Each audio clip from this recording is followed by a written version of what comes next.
Kyle Kirkwood captured this year's F4 U.S. championship powered by Honda for Cape Motorsports, the series of which concluded at Circuit of the Americas last month in Austin. Kirkwood, the 2016 Team USA scholarship recipient, recaps that weekend for F4 racing on the F1 weekend, below in his latest Team USA scholarship blog. F4 U.S. Championship Rounds 1920 Circuit of the Americas, Austin, Texas, USA. Sunday, the 22nd of October 2017. Meet and greet with Kyle Kirkwood. World copyright Gavin Bakerlet Images. Hey everyone, what a year it has been. This has been by far the most successful and enjoyable season of my career so far. We started off with 40 positions of penalties. What a disappointing situation, but the setback only ignited a fire in me. Cape Motorsports and I gave it our all to get back on top, and we did just that.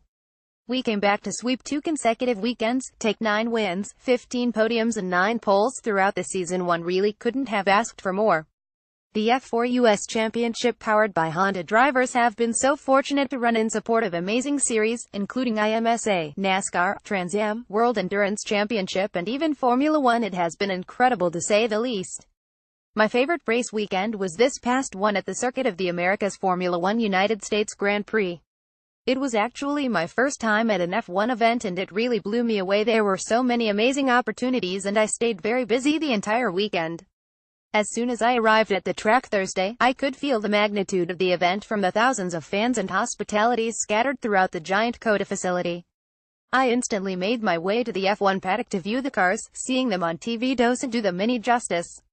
I then had the opportunity to be amongst the representatives during the launch of 2018 F3 Americas, speaking in front of many FIA members including Charlie Whiting. I typically don't get nervous anymore, but for that I definitely was. That night I was invited to the annual Buxton Bash hosted by NBCSN's Will Buxton along with Speed City Broadcasting. This event was at a quaint open roof club in downtown Austin. When I arrived there, the line stretched across 2 city blocks and around a corner. Fortunately, I was dragged in through the fans by Speed City's own Jonathan Green. I was only expecting to socialize with the fans and the other F4 drivers who arrived, but about 30 minutes later I found myself on stage with Will Buxton addressing the crowd immediately after Santino Ferrucci, Lance Stroll and Romain Grosjean. My excitement was through the roof and, honestly, I could hardly sleep that night. Friday was our first day on track and it was time to get serious. The previous event at COTA with WEC was a bit of a struggle and we fought to hang on to top 3 finishes. Cape Motorsports and I had a whole month to analyze what we lacked and I was extremely confident with the car going into the first practice. The conditions in practice were very strange. It was wet early on and the curbs were freshly painted. We ended up just outside the top 10 but we made changes while the track was at its peak, so I was still positive we had everything right. In qualifying our pace showed quickly when we jumped up to the top around lap 5 and stayed there until the checkered flag came out.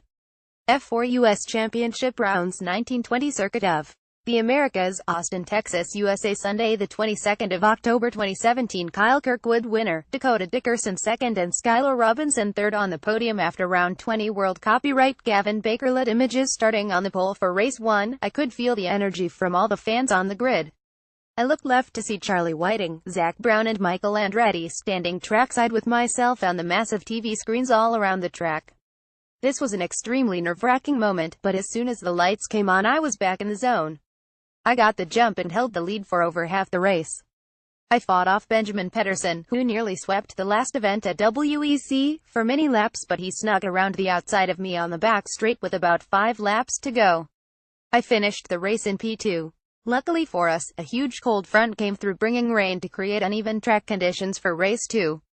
By the time of the race, it was intermediate conditions and all the drivers were forced to run rain tires. Our setup was absolutely perfect for the conditions and I was able to get the jump from our off-pole starting spot and consistently pulled a larger gap every lap till the end. We stretched an over 10-second lead by the checkered flag. It felt amazing to take the win in front all of the F1 teams and fans just hours before the US GP. The F4 races may have been done, but it was time to watch my first ever Formula One race.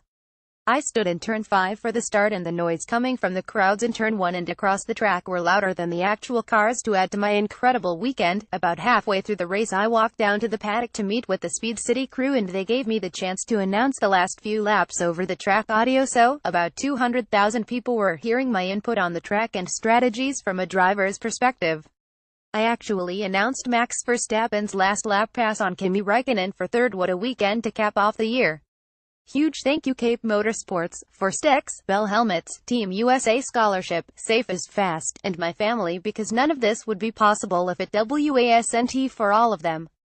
Thanks for reading. I'll keep you updated on what's next. Kyle Ferrari could leave Formula One after 2020 as it goes at odds with Liberty Media over the future direction of the sport, according to the CEO and chairman of the Italian manufacturer, Sergio Marchionne.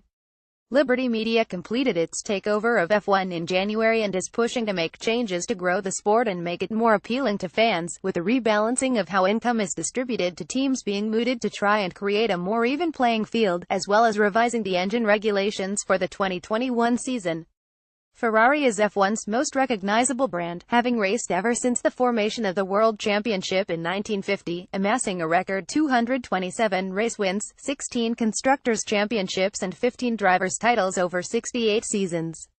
But ahead of a summit of the sports leaders and team bosses next Tuesday, Marchionne stressed Ferrari would not continue to race unless the conditions to do so were favorable. Amid speculation the manufacturer could lose its exclusive financial bonus from F1 as part of the restructuring of its income distribution. Liberty has got a couple of good intentions in all of this, one of which is to reduce the cost of execution of the team, which I think is good, Marchionne said during a call with investors on Thursday. There are a couple of things we don't necessarily agree with.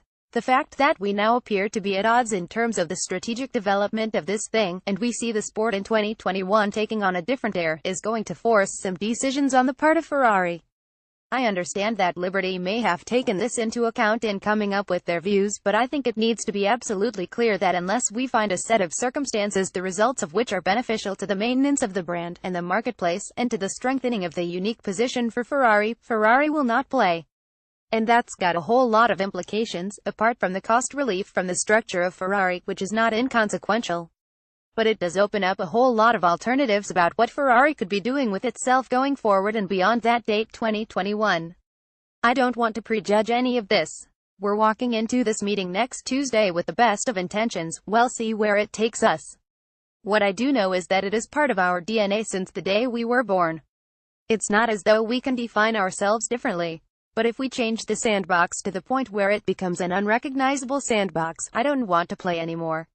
Discussing the financial impact of Ferrari leaving F1, Marchionne said such a decision would be totally beneficial to the profit and loss, and that the board would be celebrating here until the cows come home.